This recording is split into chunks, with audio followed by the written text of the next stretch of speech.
দশম শ্রেণীর শিক্ষার্থীবৃন্দ, বেঙ্গলি মাস্টার্স চ্যানেলে তোমাদের স্বাগত। তোমাদের ইতিহাসের তৃতীয় অধ্যায় প্রতিরোধ বিদ্রোহ বৈশিষ্ট্য বিশ্লেষণ। এই ভিডিওতে আমি এই অধ্যায় থেকে গুরুত্বপূর্ণ 2 নম্বর ও 4 নম্বরের প্রশ্নগুলি তোমাদের সামনে একে একে তুলে ধরব।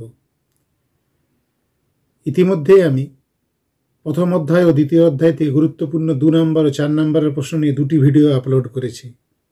যে সমস্ত শিক্ষার্থীবৃন্দ আজ প্রথমবার আমার চ্যানেল এসেছো তাদের বলবো আগের ভিডিওগুলি দেখো, দেখলে তোমরা অবশ্যই উপকৃত হবে। চলো প্রশ্নগুলি একবার দেখে নেওয়া যাক। 2 নম্বরের প্রথম প্রশ্ন হলো, পাগলপন্থী কাদের বলা হয়?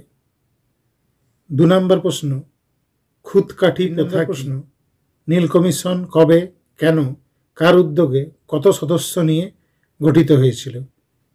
এই প্রশ্নটি যদি তোমাদের পরীক্ষায় আসে তাহলে 2টি অংশ নিয়ে প্রশ্নটি তৈরি হবে।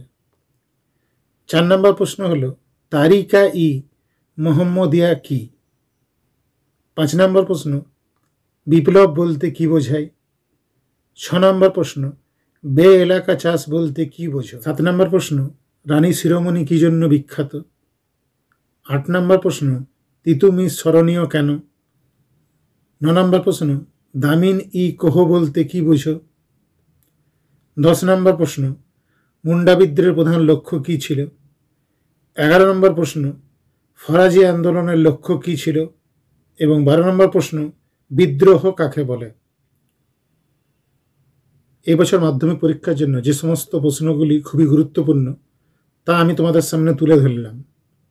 তোমাদের সকলকে বলবো এই প্রশ্নগুলি তোমরা অতি অবশ্যই প্রস্তুতি নেবে। দ্বিতীয় অধ্যায়ের 4 নম্বরের প্রথম গুরুত্বপূর্ণ প্রশ্ন হলো, সন্ন্যাসী ফকির বিদ্রোহের বৈশিষ্ট্যগুলি লেখো,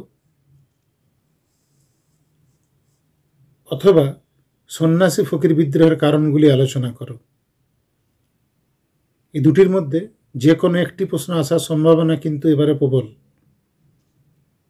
দ্বিতীয় প্রশ্ন হলো, নীল বিদ্রোহ সম্পর্কে সমকালীন শিক্ষিত বাঙালি সমাজের দৃষ্টিভঙ্গি কী ছিল? তৃতীয় প্রশ্ন হলো, বাংলার ওয়াহাবি আন্দোলন সম্পর্কে সংক্ষেপে আলোচনা করো। এবং এই অধ্যায় থেকে 4 নম্বর শেষ গুরুত্বপূর্ণ প্রশ্ন হলো, বারাসাত বিদ্রোহের ব্যর্থতার কারণগুলি আলোচনা করো। শিক্ষার্থীবৃন্দ, আমার ভিডিওটি দেখে তোমরা যদি উপকৃত হয়ে থাকো তাহলে লাইক করতে ভুলো না এবং তোমার বন্ধুদের সাথে শেয়ার করে নাও যাতে তারাও তোমার মতন সমানভাবে উপকৃত হয়। এবং চ্যানেলটি সাবস্ক্রাইব করে আমার পাশে থেকো। ভালো থেকো এবং মন দিয়ে ফাইনাল পরীক্ষার জন্য প্রস্তুতি নাও।